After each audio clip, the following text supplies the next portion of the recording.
Hi, I'm Zaina Juliette. It's Zaina Juliette and Friends. Stay tuned for great conversation and music each week.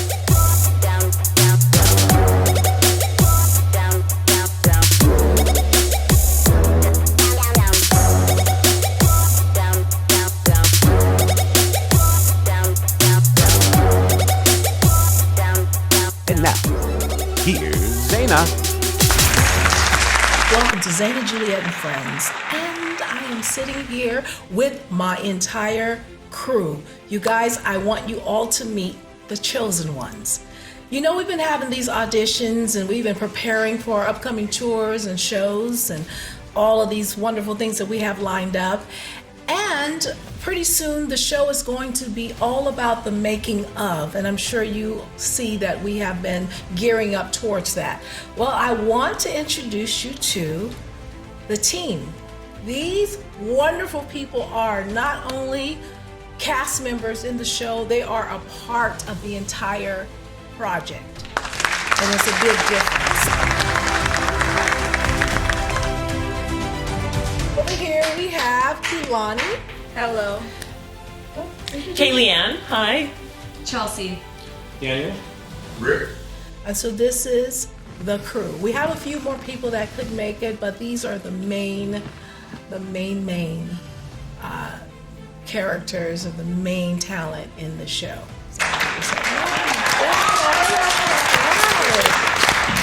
So now, like, we just was like blessed with the presence of Chloe. Chloe just came on and joined the set, who is also one of the cast members and a wonderful dancer and entertainer. And look at her.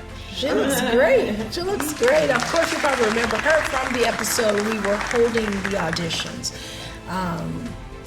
Chloe was like very good. You did. Yeah.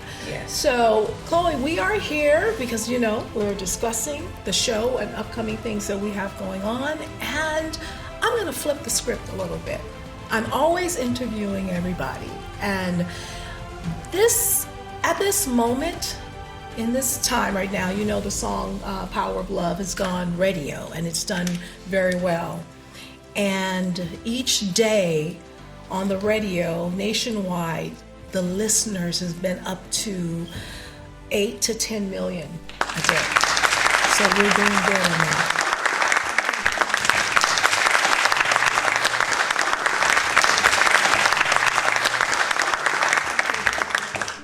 So now the video has just been released and we're going to premiere it today on this show.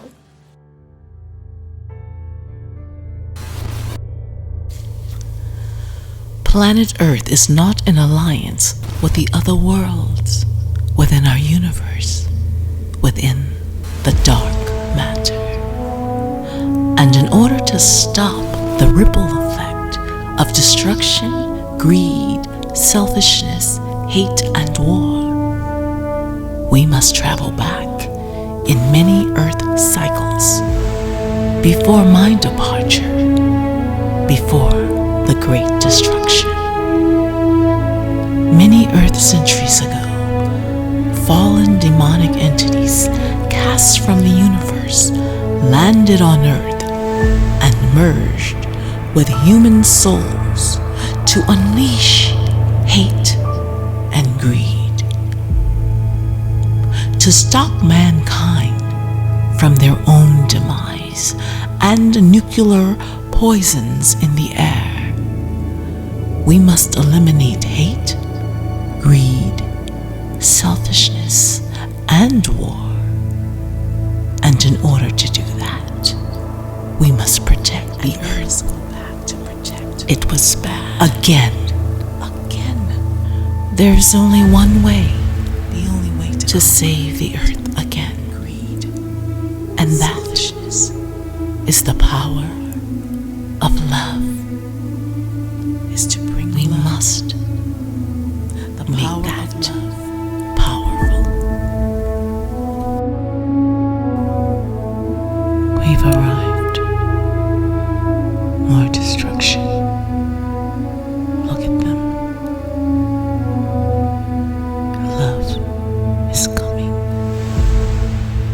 Save the children. Save the people of other worlds. Stop. Please stop. Now let's smile again.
Kehlani. But as a female in the entertainment business, I want to know, how has it been for you? Okay, so that is a whole nother show in itself. But being a female in a male-dominant industry it has been tough. but it has its rewards as well. When I say tough, and I tell everyone that the entertainment industry is like a little small island surrounded by all this beautiful water, but in that water are swimming sharks. Now those are the ones that are friends of the people on the island, or know someone on the island. You have to, being a female, swim through the sharks to get to that beautiful island. And you have to hope you don't get bit. And that's what it's been like for me in the entertainment industry. I, as a female, I said to myself, I will never, ever sell my soul. So it may take me longer to reach my goals. And this is a good question, because we're on the girl power movement. Our concert is about girl power. I tell girls, you don't have to sell your soul to reach your goals. And so many times growing up, I started performing when I was 5 years old, actually 4. And I knew my focus stayed straight. I knew what I wanted to do. I knew I never sidetracked. I didn't get to have the parties. I didn't get to have 20 boyfriends. I didn't get to do a lot of things because I knew at that time, at that moment, what I wanted to do. And my career spiraled on. But as I got to that teenage, in 6th grade, I started producing and directing my own television show, but it was a different show out of Los Angeles. But by the time I got to 7th grade, as that teenage moment, that is when, oh, I'm turning into a woman now, you look a little different. That is when I'm going on these calls and I hate to, a lot of people want to keep this a dark secret, but going to some of these agencies and going to some of these interviews, yes, you always have to deal with men coming on to you. Even with me as 15, 16 years old, they were really trying to come on to me with sexual advances. And it got to the point when I was doing my music, after my first producer was killed in a home invasion, which was devastating. I was out in the open. So all these producers, every time I get on a project and I work on something, and we get to the 4th or the 5th song and I'm working, it's always, a sexual advance. Come on, pull you in the room. It's always something. But if you don't give in, they want to sabotage your whole career. And that's the hard part of it. And I know a lot of women go through this, but they don't want to admit it. And also you get a lot of girls that say, girl, you better do that if you want to get your career going. I was the one that said, I'm not doing that.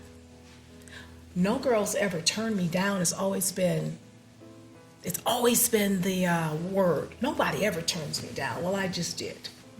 I turned you down. So then they want to sabotage your project.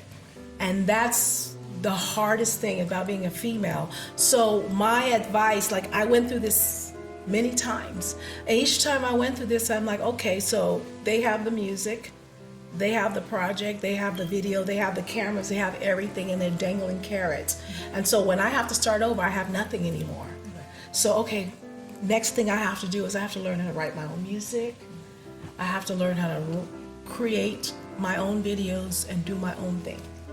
So the next time around, once I figured that out, you can't dangle no carrots in front of me. So I say to all girls, if you can, and if you're in the industry, always have someone that's a middle person that you can trust, that can be the one that be in the center of the conversations. Always have someone with you. Even if my dad would just be sitting in the car, but I still got it. Right. Do you know what I mean? And I didn't want to tell my dad that was in the car what was going on in the office. So my advice would be, learn as much as you can, and you don't have to give in. Sometimes things may take a little longer, but learn as much as you can. Make it your own, because now it's to the point where they're coming to me, and I have this choice to say, no, I'm not interested. And now I can write my own stuff, I can do my own thing, so I don't need anyone to be dangling carrots. I can go straight to the source, the ones that sit in the middle of the island. You feel me? So that's where I am, and I say to young girls out there, work as hard as you can, stay focused. You know, things are changing now. Make sure you have someone there with you, and you don't have to give in to these things. You don't have to give in to that, and you will do just fine. So that's my story. I mean, I can go on and on, but I try to make it short. All right, well, you're a powerful woman, all-around performer, entertainer. Do you have any weaknesses? Yes. I haven't seen any in the past 2 years, so that's why I'm putting you on the spot right now. I'm trying to think if I have. That's a good question. I guess my weakness is like what I see in the world, and that's hate, division, and I cannot stand, you get me when it's a child or an animal in distress, or if someone's kidnapping children or hurting children, you know, like this whole thing about this political world. But when I saw those children locked up in the cages, that was my weakness. When I see children being abused, or parents who don't want them and put them in orphan, that's my weakness. You know, and so much division and hate in the world, that's my weakness. And I think that's why I'm doing my music, because I want to bring about change. I want to, and like even in the song Power, my whole point of that song was love. If we can really have real love in the world, it would change a lot of things. And I think love is the root of everything good, as money is the root of everything evil. Right. You know, and that's my weakness. And I never really that's why I'm like, money is, when people get so money hungry, it freaks me out, because what's underneath all that? So that's my weakness. And I feel like, you know how you feel helpless? But I think that if we do what we're doing on the mission that we're on, I think the only thing that can bring about change is music. It's really weird. Like, think about it. When you're in a concert, and it's thousands of people, all kind of different people, just thousands of people in the concert, everyone's jumping in unity as one. It can be everyone's together as one.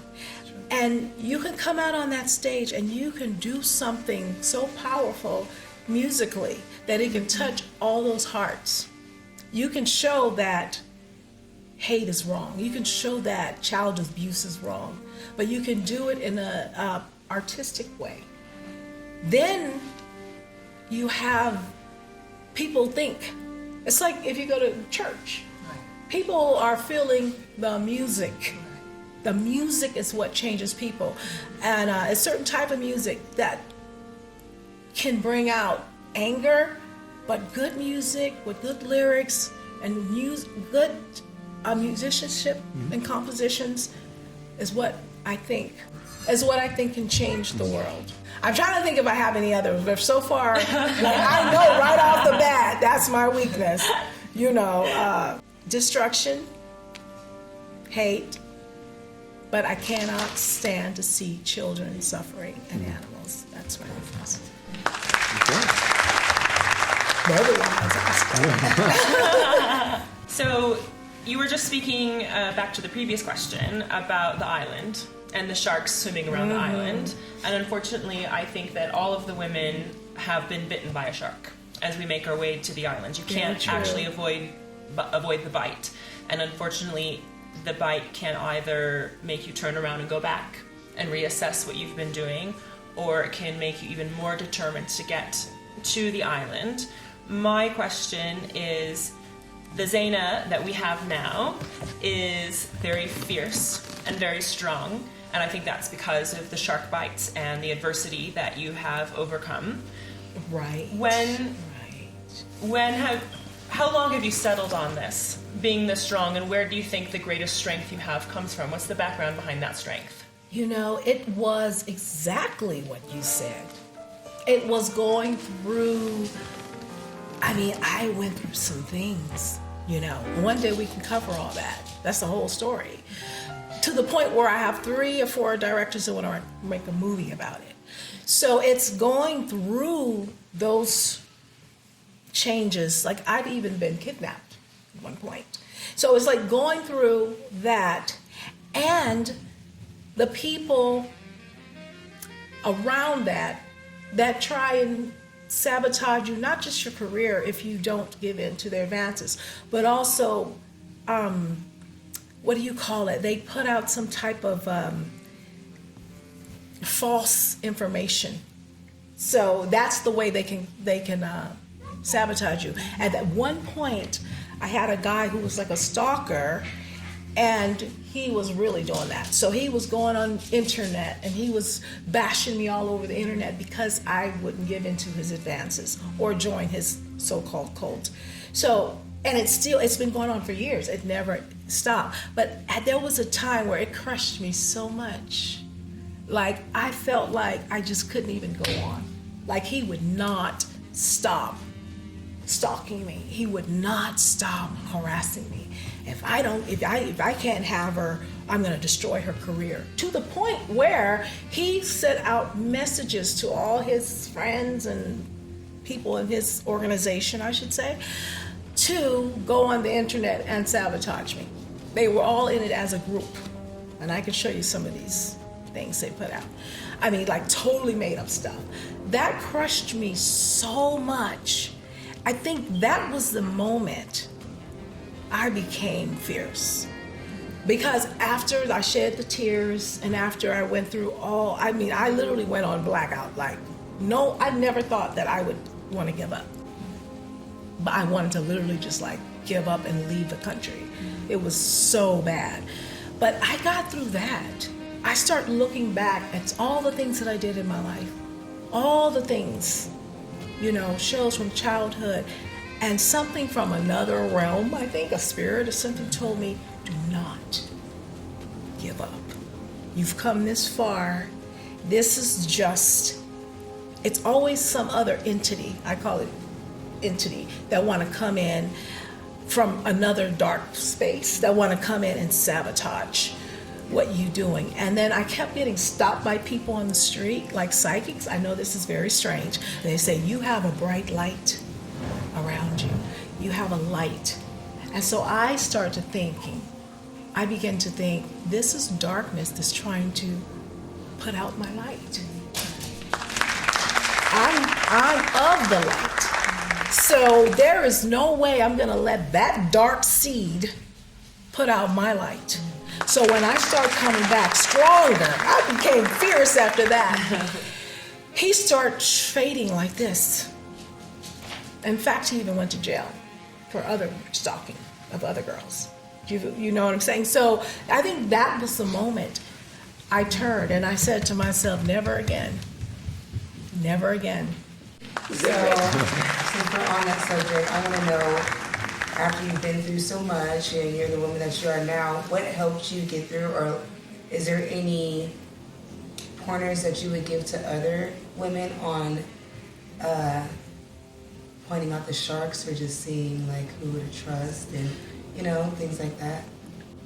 I think, oh God, that's a long conversation. I would say, you talking about in the industry? Yeah. I always say, like, either you're always going to have someone in the middle.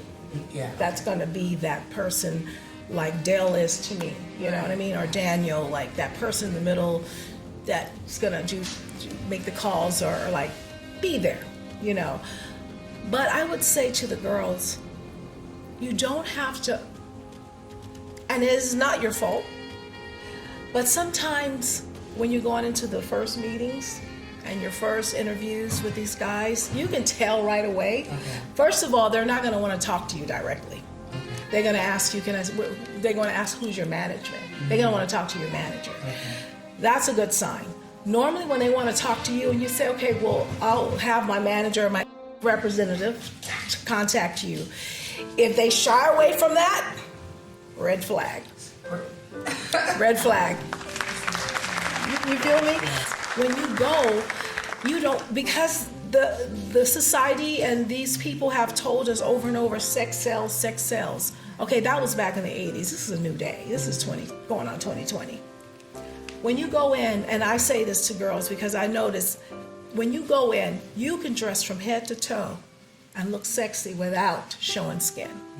I'm not trying to be grandma over here, but you have to do these things to let them know that you mean business. So if you come into a meeting and you dress in a mini skirt and you think that, because a lot of girls do this. They dress like that because they think that's going to get them the situation. It does a lot of times, but in the wrong way. And let them know you mean business. You don't have, because they're always going to try. Like a specific experience that you went through when you were younger that made you want to get so involved in the arts, or was it just something that was always within you? I think I was born that way. Okay, I'll tell you, I have an entertainment family. So in my childhood, there was always celebrities in the house. I've never lived in a home in my entire life that didn't have a studio in it. So when I was a child, my parents was involved in it, and my uncles and my aunts and distant relatives, you feel me? So I'm around in this house in LA, Los Angeles, I'm just all these acts performing in my house and audition and rehearsing, and it's all these celebrities, and I just that's what I breathed, So like when they would go away, me and my sister and my brother, we'd like get on the drums and start playing, we start practicing or whatever. But I think it was in me because it's almost something that when you were born in the family, it's just like you automatically get put in dance and music. It was just something. But for some reason, I remember knowing that's what I wanted to do. But because everyone was doing the music and the theatrical, I said, well, let me try being a figure skater, because then I can use my dancing skills on skates, because I was a great skater, right? And when my mother took me to the skating ring, she was very disappointed because the lady told her, and I remember it like yesterday, you have a brown child. There's no market for a black figure skater. And when my mom got upset, I was like, that's okay, Mom. You always have to stay positive. And that's what I meant to say, is you got to keep the positive. You got to keep the light. You got to don't even give the negative energy any energy. And I said, Mom, that's okay. I'll be an actress, do my music. And that's the moment. At that very moment, I was on my focus. So that week, I said, Mom, I need to go on audition, because I need to start my acting career. I knew it. So that week she had me, she made some calls. Or going into the second week, I was cast for my very first production. I was cast for the lead in my first production. I was like on it from there. That is when I could not be sidetracked. Yeah. That is when I knew. How old were you? 5. Wow. 5 years. And you are. I knew. I was like, I'm going to be the best. Zaina, do you know what you kids would like to see more in the world? Love. I want to talk to you.